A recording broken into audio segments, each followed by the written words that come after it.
Kami dari mahasiswa IAIN Salatiga Fakultas Ekonomi Bisnis Syariah.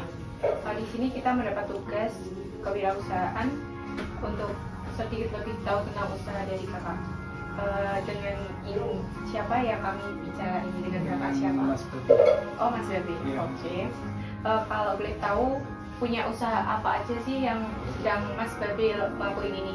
Kalau sekarang sih aku bergerak di makanan sama fashion sih. Oh, oke. Ada dua bidang usaha ya. Iya. Jadi untuk makanannya sendiri itu usaha apa aja? Kalau makanan aku ada es, ada makanan kekinian gitu. Cuman kalau es sendiri dia lebih ke temurun ya, maksudnya kayak usaha bapak dulu aku terusin gitu. Kalau yang aku create sendiri itu ada warung Mas Bobi sama teman Mas Bobi sih. Sama nanti ada teman karet juga sih. Paling gitu.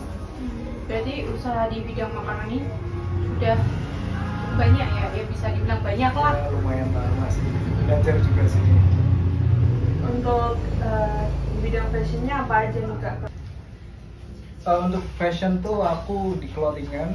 Kebetulan clothingan sendiri itu produk sendiri ya, maksudnya kita nyiptain sendiri untuk clothingan. Cuman ada sebagian yang kita nge-resell brand orang yang jadi. Dan sepatu sih aku di situ. Kalau boleh tahu nih kak, kakak kan mendirikan di store baby sepatu ini kan udah lama ya, pasti ada historisnya. Kalau kita boleh tahu apa nih kak? Baby sepatu itu dari anggap aja 2017 ya. Jadi singkat ceritanya segini. Dulu aku tuh kan anak DKV. Anak DKV kuliah di Jogja. Aku merodak lebih bikin dulu itu kayak craft, kayak jam kayu, kacamata kayu yang berbau sama kayu gitulah, kerajinan. Nah dulu outputnya buat menjual itu kita harus ikut pameran. Nah dulu kita ikut jadi di Disperindak kayak gitu-gitulah, tiap wilayah kita selalu ikut. Nah singkat cerita, dulu aku pameran di Epicentrum Lombok, Nusa Tenggara Barat. Dulu Agustus itu dikabarin, ditelepon kalau bapak saya itu sakit.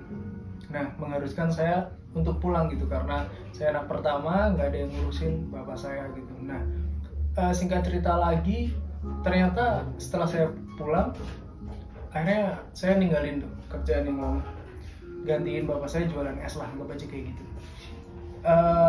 Jadi ternyata bapak saya didiagnosa liver dan diharuskan dokter harus istirahat total, jadi nggak boleh kecapean. Nah setiap saya pulang jualan, saya tuh melihat bapak saya tuh kayak murung, sedih. Ya mungkin tertekan karena apa ya, istilahnya diagnosa dokter itu ya. Jadi aku nggak 1-2 kali sih nemuin itu, jadi aku berpikir ini kenapa gitu, aku harus nyari jalan keluar gitu. Jadi terus aku pikirin, ini aku harus nyari kesibukan buat bapak saya gitu, yang nggak boleh capek tapi minimal punya kesibukan. Nah karena aku pameran itu aku dapat relasi saat itu kayak di Kuburaya, Tarakan, Pemangkat, di Medan itu mereka jual sepatu import gitu. Nah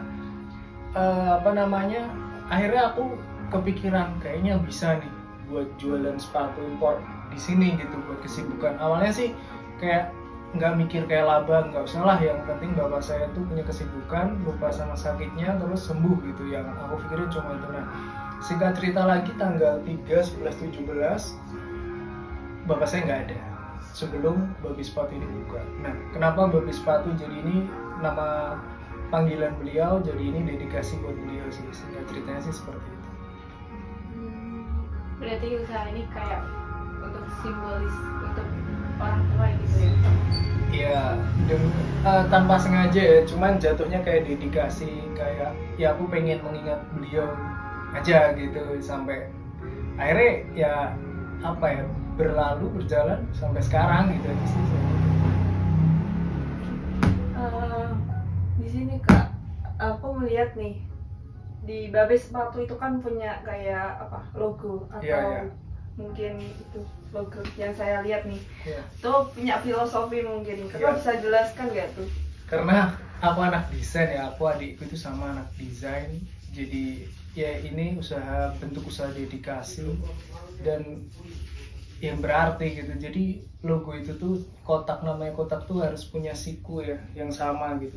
Cuman kita kehilangan satu siku yang menopang gitu. Jadi itu kayak simbolis saja kita sekarang bertiga, saya, adik dan ibu saya, ya tetap kotak tuh harus kita jaga sempurna gitu. Ibaratnya itu simbolis aja sih, kayak walaupun kita kehilangan ya kita harus tetap berjalan gitu aja sih.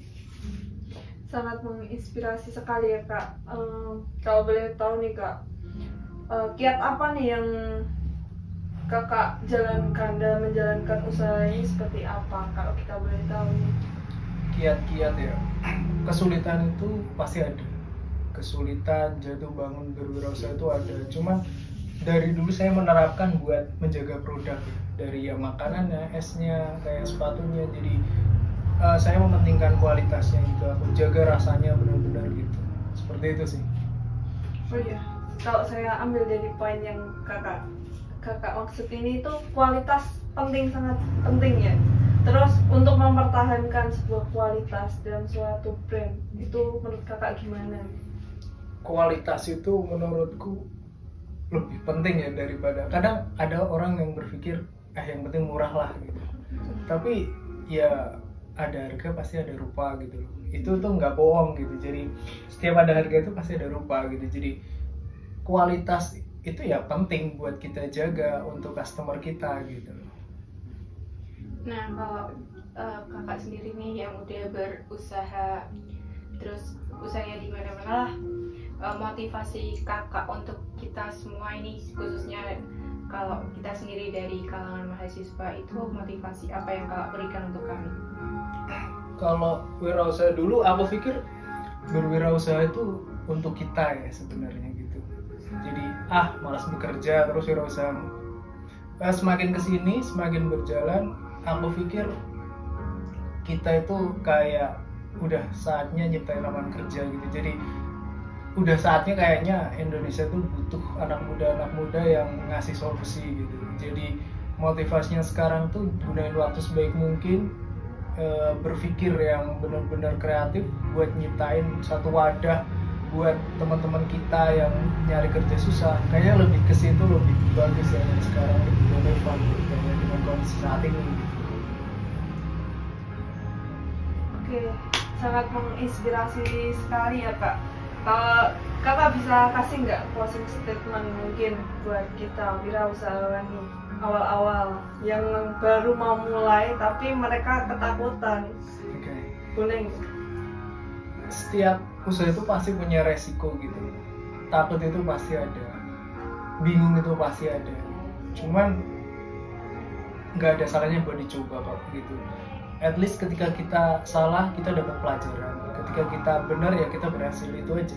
Kita hidup tuh pasti punya dua resiko gitu loh. Cuman keberanian kita buat memulai, buat berjuang itu harus dimiliki semua wirausahawan sih. Wah, sangat inspiratif sekali. Semoga kiat-kiat motivasi yang kakak berikan hari ini dapat bermanfaat bagi kita usahawan muda. Ya, kami berdua mohon maaf undur diri apabila ada kata-kata yang kurang berkenan. Kami mohon maaf. Oke, saya juga terima kasih udah dijadiin narasumber. Saya juga minta maaf bila ada kata-kata yang kurang berkenan ya. Ya semoga apa yang saya bagi ini bisa bermanfaat dan berguna buat orang lain, buat inspirasi orang lain sih. Terima kasih. Wah, terima kasih Kak. Terima kasih.